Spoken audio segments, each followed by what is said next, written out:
महाराष्ट्रातलं असं एकमेव आंदोलन आहे की ज्याचा बाप उपोषणाला बसलेला आहे, सोबत त्याचं पोरग पण उपोषणाला बसलंय. असं एकमेव आंदोलन म्हणजे बच्चू भाऊ आणि त्याच्या मुलासाठी एकदा जोरदार टाळ्या होऊ द्या. त्यानंतर 51 जण इथं उपोषणाला बसलेत. त्यामध्ये एक वयोवृद्ध आजी आली होती जिची शुगर 450 पेक्षा अधिक आहे. म्हणून विनंती आहे, इथं पाठिंबा देणाऱ्या संघटना असतील, पाठिंबा देणारे नेते असतील, केवळ सहज फोटो काढून इथून जाऊ नका, तर तुमच्यासोबत 10-12 कार्यकर्ते इथं आणा, ते इथं सोडा. आपली गर्दी ह्या दलिंदर सरकारपर्यंत पोहोचली पाहिजे. आपल्या मागण्या काय आहेत, मेन काय माहितीये का, बच्चू भाऊ येणारा काळ तुमचाच आहे. पण होतंय काय माहितीये का, आम्ही फेसबुकला खाली कधी पाहिलं तर ज्याचा बाप रुग्ण घेऊन सध्या पेरणीच्या मागे लागलेला आहे, पाऊस कधी पडतोय, त्याच्यानंतर खताचे भाव वाढलेले, तेच भिकारचोट खालून सरकारची बाजू घेऊन आपल्या शेतकरी बापाच्या विरोधात कमेंट करत असेल तर असे बांडगुळत झोपेत मेलेले भले सारे. म्हणजे प्रश्न काय व्हायला, दुखायले म्हशीचं इंजेक्शन वघारील नको. बच्चू भाऊ इथं उपोषणाला बसले त्याला बंगला पाहिजे म्हणून नाहीये. बच्चू भाऊ इथं उपोषणाला बसले त्याला भली मोठी कार पाहिजे म्हणून नाहीये.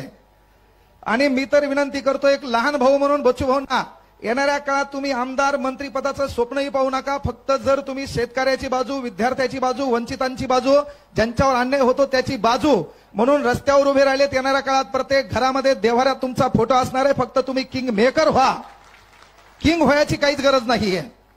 कारण काय माहितीये का, आपल्या गरीबाचा फार मोठा एक प्रश्न आहे.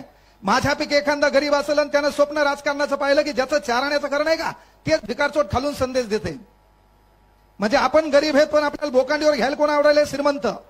हे परिवर्तन करणं कुठतरी बदलावं लागल. अरे या महाराष्ट्रात 288 आमदार आहेत, काही काही दलिंदराचे त्या विधानसभा मतदारसंघात नाव माहित नाहीत. 288 आमदार आहेत, त्याच्या दलिंदराचे त्याच्याच मतदारसंघात नाव माहित नाहीत.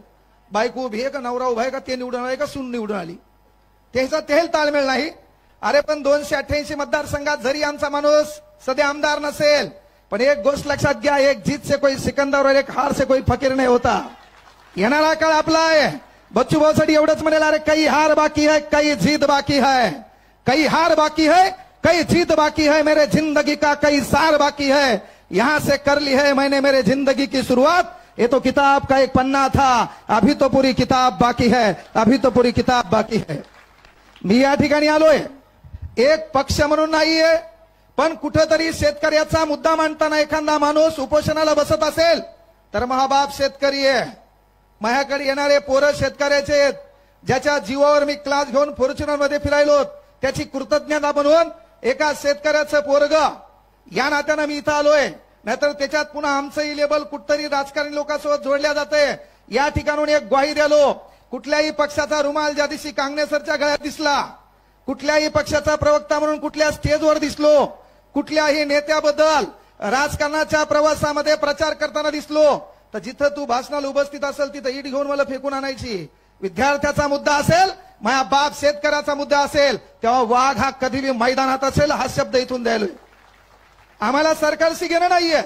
कारण व्हायला काय माहितीये का, सध्या प्रॉब्लेम असा आहे, विरोधात बाजू मांडायची कोणा, अर्बन नक्षलाईट नावाचा एक प्रकार आला आहे. छोट्या मोठ्या संघटना दाबण्याचा प्रयत्न केलाय, पण बच्चू भाऊ ताण घ्यायचा नाही. सूर्याला देखील झगडावं लागते. रहा संघर्ष गीत चलता है, वही संसार को बदलता है, जिसने रातों से जंग जीती है, सूर्य बनकर वही निकलता है, सूर्य बनकर वही निकलता है. आज थोडे आपले दिवस वाईट आहेत. आणि तुम्ही पण इथं बसलेल्यांना सांगतो, हे 51 सोडून बाकीचे बढियापैकी नाश्ता बिस्टा करून इथं आले. तुमच्यामधला दोष दिसला पाहिजे, चेहऱ्यावरलं तेच दिसलं पाहिजे. गुत्त कोणी घेतलं नाही. आपल्या घरात आपल्या आजाचा फोटो नाही, कारण आपल्या आजानं घरासाठीच काहीतरी केलंय, गावासाठी काही दतुरा केलेला नाही. येणाऱ्या काळात ही लोक मोठी का होतात, अरे आपल्यासाठी त्यांचा लढा आहे. 288 आमदाराची नावं आपल्याला माहित नाही, पण त्यामध्ये आमदार नसताना आपल्या भाऊचं नाव घराघरात कानाकोपऱ्यात आहे का, काम ऐसा करोगे नाम हो जाए, नाही तो नाम ऐसा करोगे नाम सुनते काम हो जाए. काम कोणाचं चालू आहे, शेतकऱ्यांचं. काय मागणं आहे, कर्जमाफी. अरे मग तुमच्या इथं विजय मल्ल्या येतो, 1100 कोटी कर्ज घेतो, लंडनला जातो, 25 वर्षाची नवी पोरगी बायको करतो, ते तुमच्या उरावर बसलेला चालते. मग इथं शेतकऱ्याच्या कर्जमाफीवर काय झडपणी आली रे तुम्हाला. राजकारणामध्ये तुमच्या गप्पा लयच भारी होत्या ना बाबा. मग सरकार विरुद्ध बोललं की पुन्हा तुमच्या पुढे लाग लागती. विषय काय आहे की आज नाहीये, पण संघर्ष करण्यासाठी आपल्याला एकत्र यावं लागेल. आणि म्हणून एक विनंती आहे, आपल्या समाजासाठी कोणी बोललं पाहिजे, आपल्या समाजासाठी कोणी चाललं पाहिजे, समाजासाठी कोणी रस्त्यावर आलं पाहिजे. आणि आपल्याला बोलता येत नसेल, चालता येत नसेल, लिहिता येत नसेल, वाचता येत नसेल, समाजासाठी रस्त्यावर येता येत नसेल, तर जो माणूस या समाजासाठी रस्त्यावर येतो त्याच्या पाठीमागं उभं राहता आलं पाहिजे. ही कळकळीची विनंती आहे. मी या ठिकाणी एक विद्यार्थ्याची बाजू देखील घेऊन आलोय. बच्चू भाऊ, आमचा एक प्रॉब्लेम आहे. या गव्हर्नमेंटने एक परीक्षा आणली पा टीसीएस, आणि या टीसीएस मध्ये हे गव्हर्नमेंट काय करायला, एका पोराला एक फॉर्म भरण्यासाठी 1000 रुपये घ्याले. एक फॉर्म भरण्यासाठी 1000 रुपये घ्याले. याच्या अगोदर महाविकास आघाडी सरकार होतं, त्यानं मात्र आमचा कार्यक्रम केलता. त्यानं आमची फीस काय केली, महापोर्टल मार्फत 700 पर्यंत नेऊन घातली होती. आणि आता 1000 रुपये टीसीएसने या फीस केलेली आहे. जो इतर मागास प्रवर्गामध्ये असेल तर 900 रुपये फीस आहे. अरे मग ग्रामीण भागामध्ये त्याचा बाप 300 रुपयानं रोजान जातो, त्या पोराला 5 फॉर्म भरायचे असेल तर 5000 रुपये आणायचे कुठून, हा फार मोठा प्रश्न आहे. म्हणून आमची ती पण एक मागणी आहे. त्यानंतर पेपर फुटतात, त्याच्यानंतर मुख्यमंत्री साहेब म्हणतात तलाठी भरतीत घोटाळे झाल्यावर आम्हाला पुरावे द्या. अरे बाबा, कॅमेरा घेऊन मा बाप तिथं उभा नव्हता, डीव्हीआर तुमच्याकडे, सीसीटीव्ही कॅमेरे तुमच्याकडे, त्यानंतर आमच्या पोरांना अभ्यास करायचा, आमच्या पोरांना फॉर्म भरायचा, आणि एवढं होऊन तुम्ही जर पुरावे मागत असताल तर मग 5 वर्ष फक्त आमच्या भोकांडीवर बसायला येऊ नका. काहीतरी आमच्या गोरगरीब प्रश्न आहेत विद्यार्थ्यांचे, ते देखील मार्गी लावा. अनेक पेपरमध्ये घोटाळे झालेत, त्या विद्यार्थ्याची बाजू म्हणून, ह्या शेतकऱ्याची बाजू म्हणून सदैव विद्यार्थ्याच्या वतीनं तुम्हाला जाहीर पाठिंबा आहे. येणाऱ्या काळात सरकारला विनंती आहे, शेर घायल हो सकता है, शेर घायल हो सकता है, 2 पाव पीछे भी आ सकता है, लेकिन उसकी छलांग बहुत अलग रहती है. त्यामुळं 4 दिवस उपोषण म्हणजे 72 तास ओलांडून गेलेत. उपोषण म्हणजे साधी सुधी गोष्ट नाहीये. या ठिकाणी लक्षात घ्या, जखमा तयार होतात, अशक्तपणा येतो, एवढे लोक बोलतात तेव्हा माणूस चिडचिड होतो. हे आपल्यासाठी नाही. यवन हे कुठल्या समाजासाठी नाही, हे कुठल्या जातीसाठी नाही. या भारताला कृषी प्रधान देश म्हणतात, शेती पिकवणाऱ्याला जगाचा पोशिंदा म्हणतात. तो पोशिंदा जगला पाहिजे, त्याच्यावरली कर्जमाफी झाली पाहिजे, त्याच्या लेकराला न्याय भेटला पाहिजे. यासाठी आपला वाहक मैदानात आहे. आपला वाहक सध्या अन्नत्याग करून 4 दिवस झाले उपोषण करतोय. म्हणून विनंती एक आहे, या ठिकाणी थोडं शांततेचं वातावरण बाळगा. त्यानंतर कोणाच्या निगेटिव्ह मेसेजला बळी पडू नका. आणि भाऊ, तुम्हाला देखील विनंती आहे, सरकार डेंजर आहे. अनेक आंदोलन यानं दडपून टाकलेले आहेत. त्यानंतर छोट्या मोठ्या संघटना देखील दडपून टाकण्याचं काम करण्याचा प्रयत्न यांनी केलेला आहे.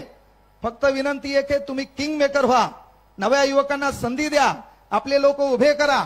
आणि तुम्हालाही विनंती आहे, आपण गरीब असताना गरीबाचा सन्मान करा, आपल्या लोकांना मोठे करा. येणाऱ्या काळात येतील, डायलॉग मारतील, बोलतील, बोलबच्चन देतील, जातीवरून धर्मावरून भांडणं लागतील, पण आपला एकच धर्म आहे. तो धर्म मरता कामा नये. तो धर्म आपला भारतीय आहे आणि आपली जात सध्या शेतकरी आहे. कारण या देशाला कृषी प्रधान देश म्हणतात. ती भूमिका सदैव स्मरणात ठेवसाल. मी ढवळे सरांच्या वतीनं या ठिकाणी येण्याचा योग आला.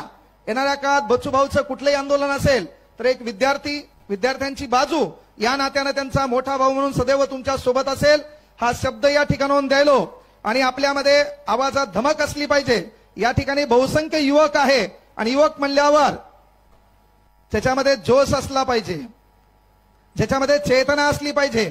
म्हणून आपला जोरदार नारा झाला पाहिजे, छत्रपती शिवाजी महाराज की, छत्रपती शिवाजी महाराज की, डॉक्टर बाबासाहेब आंबेडकरांचा इन्कलाब, इन्कलाब, भारत माता की, वंदे.